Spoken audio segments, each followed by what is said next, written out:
Good morning, student. Let's start part second video of complex number, and I give you definition of complex number and imaginary numbers. Today's point is purely real and purely imaginary numbers. Purely real and purely imaginary number. Imaginary number आपके इसको इसके बारे में बताया जा रहा है। ठीक है, अब इसमें होता क्या है वो आप देख लीजिए। आप कहेंगे अ complex number, A complex number Z is said to be, अब इसमें सबसे पहला पॉइंट आता है प्योरली रियल। ये कब प्योरली रियल कहा जाएगा? Purely real if I am मतलब imaginary Z equals to 0। And ये प्योरली इमेजनरी कब कहा जाएगा? ये प्योरली इमेजनरी तब कहा जाएगा, इमेजिनरी तब कहा जाएगा जब कहेंगे कि इफ़ जो रियल पार्ट हमारा है मतलब RE Z इक्वल टू 0। मतलब हम कह सकते हैं कि अगर कोई क्वेश्चंस में इमेजनरी पार्ट नहीं है तो वो रियल कहलाएगा, अगर किसी क्वेश्चन में इमेजिनरी पार्ट नहीं है तो वो रियल कहलाएगा प्योरली, और अगर रियल पार्ट नहीं है तो प्योरली इमेजिनरी कहलाएगा। नेक्स्ट पॉइंट है जिसका नाम है conjugate of the complex number. मैंने क्या बोला? Conjugate. Conjugate conjugate of a complex number. Complex number, अगर हम conjugate of the complex number की बात करें तो वो क्या होता है? जैसे हमने क्या कह दिया, मैंने कह दिया कि conjugate of the complex number, conjugate of a complex number Z equals to A plus i b. पहले मैंने ये कॉम्प्लेक्स नंबर मान लिया, तो इसका जो कंजुगेट होगा इज डिफाइंड एज Z बार। मैंने इसको Z बार से डिफाइन किया, और Z बार की वैल्यू क्या होती है? यही वैल्यू होती है, साइन चेंज कर लीजिए आप, A माइनस आई बी। ये हो गया आपका A माइनस आई बी। जब भी आप देखेंगे कोई भी conjugate of the complex number मैं बोलूँगा या क्वेश्चन में आएगा तो जो Z में जो वैल्यू दी है, अगर यहाँ प्लस दिया है तो आपको यहाँ माइनस करना है। ठीक है, साइन चेंज करके आपको लिख देना, ये कंजुगेट कहलाएगा। आगे है कॉम्प्लेक्स कंजुगेट। आपने बता दिया कॉम्प्लेक्स नंबर के लिए मैं मॉडुलस की बात करता हूँ। तो अगला पॉइंट होगा जिसका नाम है modulus. Modulus of a complex number. मैंने कॉम्प्लेक्स नंबर के लिए मॉडुलस की बात की, तो हम जानते हैं कि Z क्या है? कॉम्प्लेक्स नंबर है, और कॉम्प्लेक्स नंबर मतलब Z की वैल्यू क्या होती है? A प्लस आई बी आपको मिलेगा। A plus i b complex number मिलेगा। तो अगर इसके मॉडुलस को कैसे डिनोट करना है वो चीज़ देख लीजिए। तो आप कहेंगे कि modulus of a complex number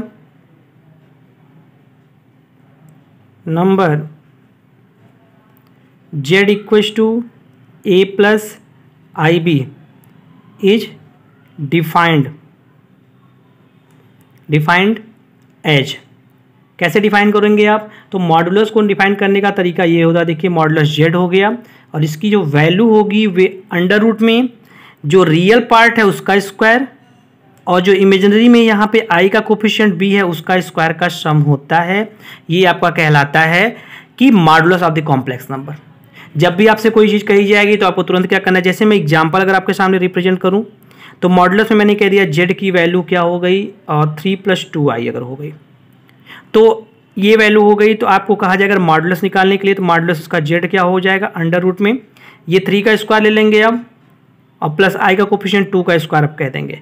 तो फाइनली अंडर रूट में क्या हो जाएगा, 3 का स्क्वायर हो जाएगा 9 और 2 का स्क्वायर हो जाएगा 4, तो ये हो गया अंडर रूट में 13। ये आपका रिजल्ट हो जाएगा। तो जब भी मैं मॉडुलस की बात करूंगा तो आपको ऐसे शो करना है। अगला पॉइंट है equalities of the complex number. Equalities of complex number,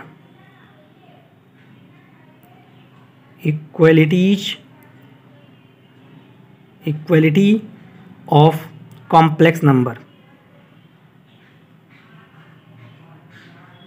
complex number. तो ये equalities of the complex number क्या होता है उसके बारे में देख लीजिए। जैसे मैंने कह दिया जो कॉम्प्लेक्स नंबर होता है वो z = a + ib होता है।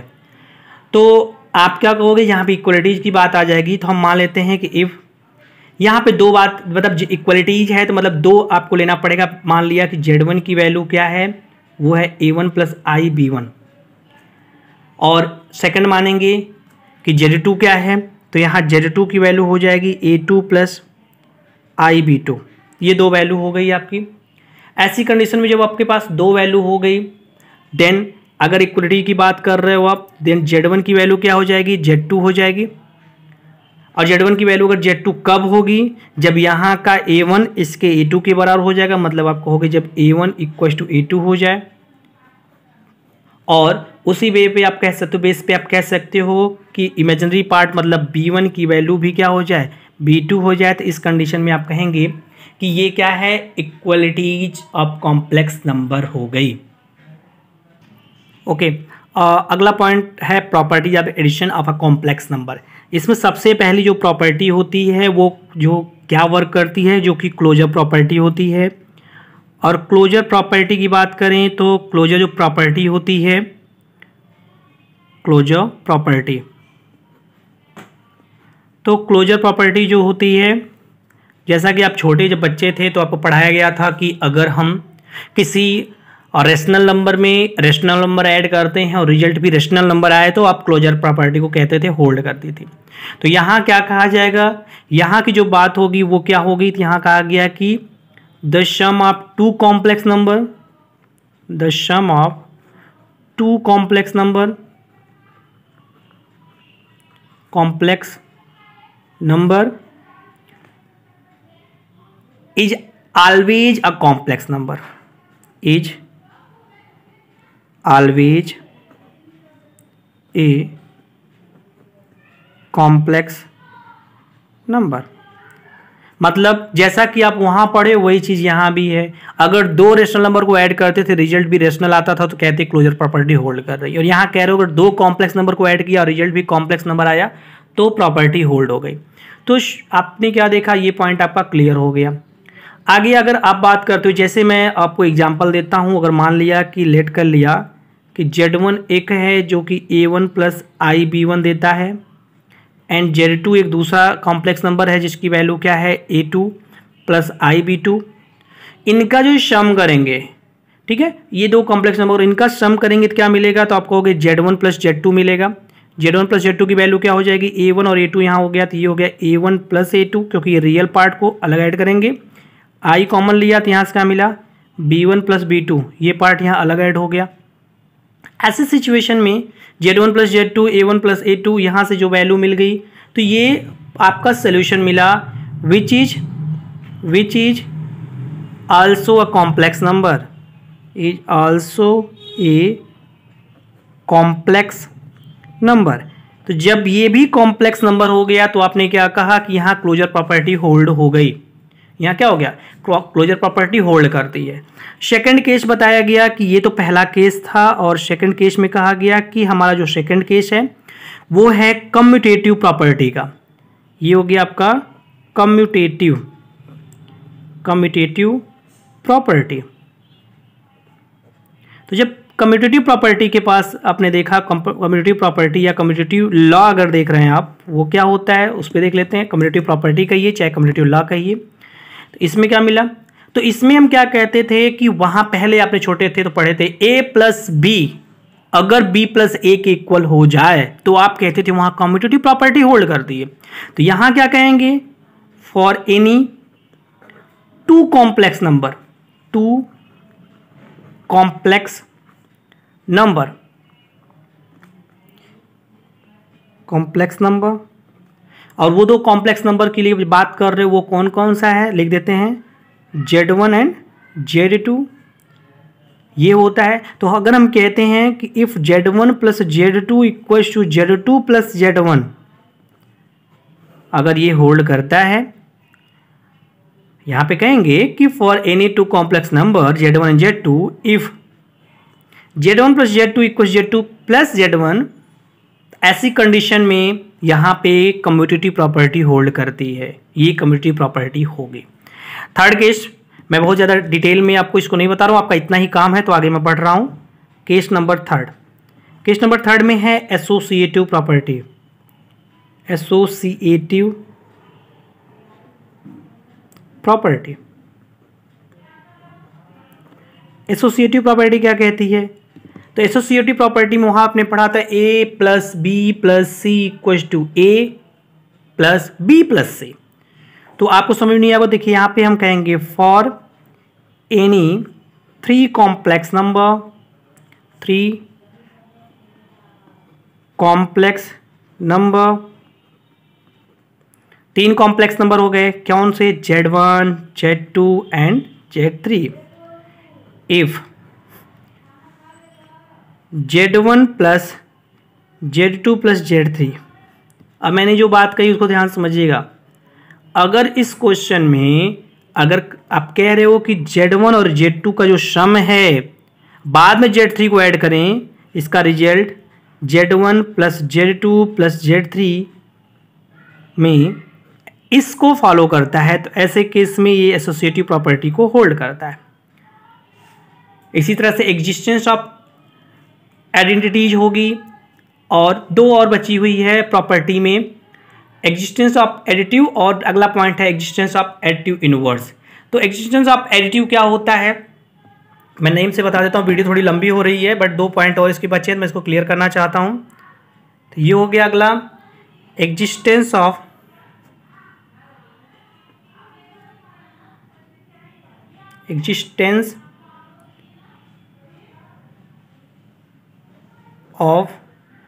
एडिटिव आइडेंटिटी, और अगला आपको पढ़ना है एग्जिस्टेंस ऑफ एडिटिव इनवर्स। ये दो पॉइंट आपको पढ़ने हैं, ये फिफ्थ है और ये फोर्थ है। तो आप किसी कॉम्प्लेक्स नंबर के लिए अगर इसमें प्रूव कर पाते हो कि z प्लस जीरो की वैल्यू, जीरो प्लस जेड की वैल्यू z के इक्वल हो जाती है, तो आप कहोगे ये existence of additive inverse, additive identities है। और इनवर्स में आपको बता दूं क्या होता है कि अगर आप किसी z में, किसी भी z में आप माइनस z को ऐड करने पे इसका रिजल्ट जीरो पाते हो, तो आप ये कह दोगे कि ये आपका है एडिटिव इनवर्स हो गया। तो आप यहाँ एक लाइन केवल लिख लीजिए यहाँ पे कि for any complex number, any complex number if that's equals to dash, और यहाँ लिख दीजिए for any complex number if that's equals that, ये मिल जाता है तो आप कहोगे ये एडिटिव इनवर्स हो गया। आगे मैं आपको पढ़ाऊंगा मल्टीप्लिकेशन के बेसिस पे जो प्रॉपर्टीज हैं वो क्या हैं, और फिर इसके बाद मैं आपको आगे का कुछ और पॉइंट है जो बताने के बाद आगे क्वेश्चन बताऊंगा जिस पे डिपेंडेंट है डिवीजन की बेसिस पे, और भी चीज़ें हैं वो आपको नेक्स्ट वीडियो में मिलेगी। Have a nice day.